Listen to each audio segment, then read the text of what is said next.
শ্রদ্ধেয় শিক্ষক মণ্ডলী, আশা করছি ভালো আছেন, সুস্থ আছেন। আজকের তৃতীয় দিনের দ্বিতীয় সেশনে আপনাদেরকে জানাই স্বাগতম।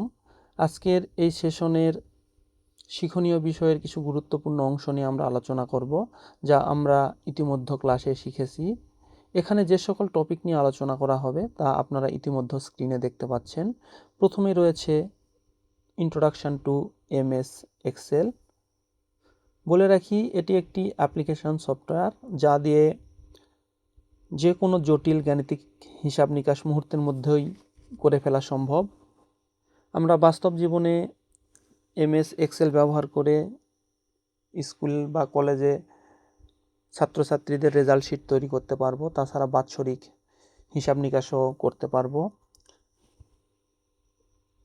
আমরা এমএস এক্সেলের সাহায্যে অনেক ডেটার তথ্য বিশ্লেষণ করতে পারবো। মূল কথা, এমএস এক্সেলের ব্যবহার আমাদের দৈনন্দিন জীবনে ওতপ্রোতভাবে জড়িত। তো চলুন দেরি না করে আমরা এমএস এক্সেলের একটি ওয়ার্কশিট সম্পর্কে পরিচিতি লাভ করি। বলে রাখি, একটি ওয়ার্কশিটে রয়েছে রো, কলাম এবং সেল। এই চারকোনা যে অসংখ্য ঘর দেখতে পাচ্ছেন, এই প্রত্যেকটি ঘরকে এক একটি করে সেল বলা হচ্ছে এবং এ বি সি ডি যে বিভিন্ন আলফাবেট আমরা দেখতে পাচ্ছি, এই এ বি সি ডি প্রত্যেকটি আলফাবেটই এক একটা করে কলাম নির্দেশ করে।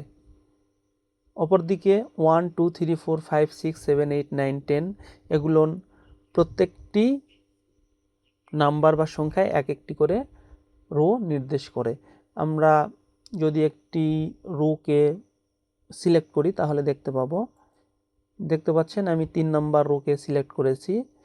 এই 3 নাম্বার রো পুরোটাই একদম সিলেক্ট হয়ে গিয়েছে।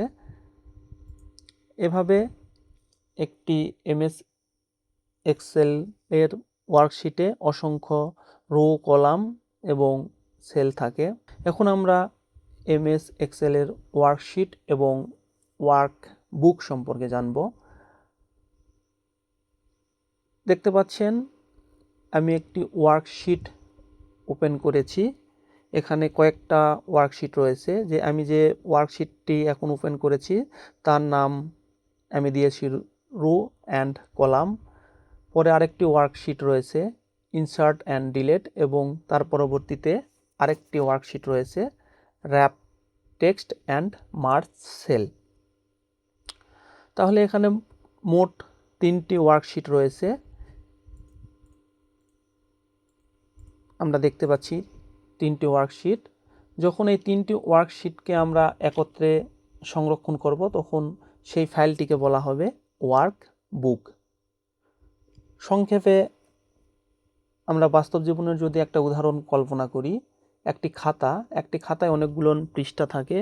এই প্রত্যেকটি পৃষ্ঠায় এক একটি ওয়ার্কশিট এবং সকল পৃষ্ঠা মিলেই এক একটি ওয়ার্কবুক। অর্থাৎ একটি খাতাকে আমরা ওয়ার্কবুক বলতেই পারি।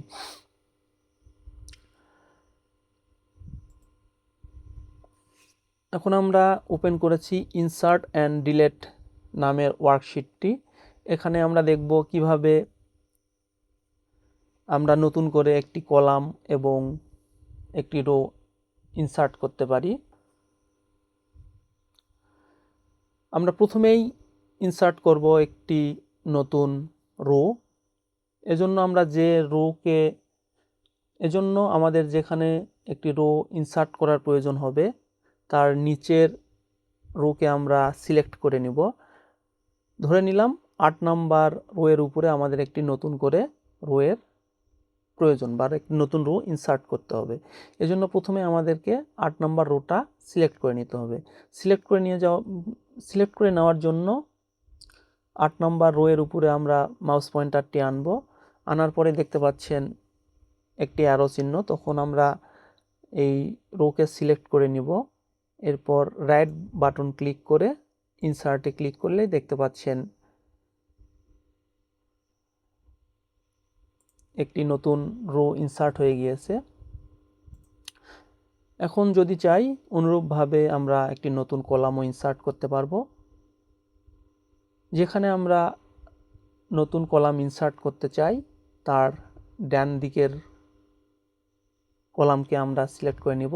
এক্ষেত্রে ধরে নেই এফ এর বাম পাশে একটি নতুন কলাম প্রয়োজন, এজন্য এফকে সিলেক্ট করব। করার পর রাইট বাটন ক্লিক করে ইনসার্টে ক্লিক করে দিব।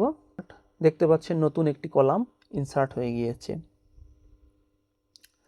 এভাবে আমরা একটি ওয়ার্কশিটে নতুন রো বা কলাম ইনসার্ট করতে পারবো। এখন আমরা যে নতুন রো এবং কলাম ইনসার্ট করেছি সেটি ডিলিট করতে চাই। ডিলিট করার পদ্ধতিটা অনেক সোজা। আমরা প্রথমেই সিলেক্ট করে নিব যে কলামকে ডিলিট করতে চাই। সিলেক্ট করে নেওয়ার পর রাইট বাটন ক্লিক করে ডিলিট প্রেস করলেই কলামটি ডিলিট হয়ে যাবে। অনুরূপভাবে আমরা রো ডিলিট করতে পারি। আশা করি বুঝতে পেরেছেন কিভাবে নতুন রো এবং কলাম ইনসার্ট করতে হয় এবং ডিলিট করতে হয়। এই সেশনের সর্বশেষ যে টপিকটি রয়েছে সেটি হলো wrap text and merge sell.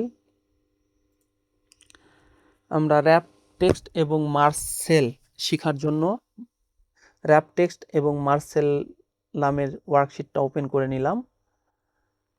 Rap text জিনিসটা কি, মনে করলাম আমরা একটা সেলের নাম দিলাম ওয়েলকাম টু মাই ক্লাস, কিন্তু আপনারা দেখতে পাচ্ছেন আমি যখন F5-এ ওয়েলকাম টু মাই ক্লাস লিখলাম, এটি শুধুমাত্র F5-এর মধ্যে নেই, এটি F5 এবং G4 এর মধ্যে, মাফ করবেন, এটি F5 এবং G5 এর মধ্যে বিস্তৃত হয়ে গিয়েছে। আমরা চাচ্ছি এটি শুধুমাত্র F5-এই থাকুক। এজন্য আমাদের কি করতে হবে, F5টিকে সিলেক্ট করে নিতে হবে। এরপর হোম ট্যাবের অন্তর্গত অ্যালাইনমেন্ট সেকশানে আসতে হবে। এখানে দেখতে পাচ্ছেন র্যাপ টেক্সট, এখানে ক্লিক করে দিলেই একটি সেলের মধ্যেই পুরো নামটি চলে আসলো। এরপর যে টপিকটি রয়েছে সেটি হলো মার্জ সেল। মার্জ সেল হলো আমরা অনেকগুলো সেল যদি একীভূত করতে চাই, অর্থাৎ একত্রে করতে চাই, তখন আমাদের মার্জ সেল করতে হয়। ধরে নিলাম আমরা কয়েকটি সেলকে একটি সেলে পরিণত করব। এই জন্য এই কয়েকটি সেলকে আমরা সিলেক্ট করে নিলাম। সিলেক্ট করে নেওয়ার পরে আমরা হোম ট্যাবের অন্তর্গত অ্যালাইনমেন্ট সেকশন থেকে মার্জ অ্যান্ড সেন্টারে ক্লিক করে দিব। তাহলে দেখতে পাচ্ছেন এই সকল সেল মিললেই একটা মাত্র সেল তৈরি হয়ে গেল। আশা করছি বুঝতে পেরেছেন র্যাপ টেক্সট এবং মার্জ সেল কি এবং কিভাবে কাজ করে।